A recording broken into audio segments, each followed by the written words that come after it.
marco temporal é uma tese que está sendo julgada no Supremo Tribunal Federal, que defende que as únicas terras indígenas que poderiam ser demarcadas seriam aquelas que estavam sob ocupação indígena em 1988.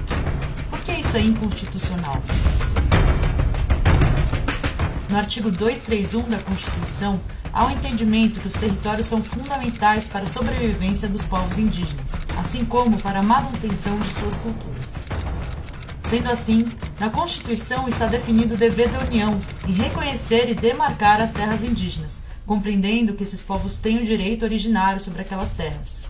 Na Constituição, não há data marcada de quando começa a posse das terras por parte dos povos indígenas, exatamente por compreendermos que nos 522 anos de história do país, esses povos foram continuamente expulsos e tiveram seus direitos cerceados.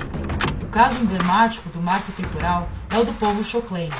Esse povo, situado no sul do Brasil, foi alvo de constantes processos de expulsão, assassinatos e grilagem de suas terras.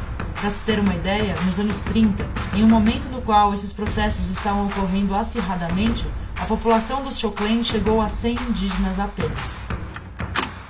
Se a tese do marco temporal for aceita, a história desse e de outros povos será invisibilizada, e o genocídio que essas populações sofreram será normalizado.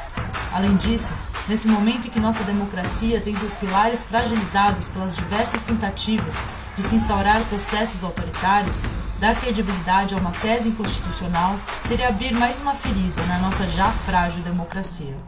Por último, se manifestar contra o marco temporal é também defender nossas terras, nossa biodiversidade e o nosso futuro.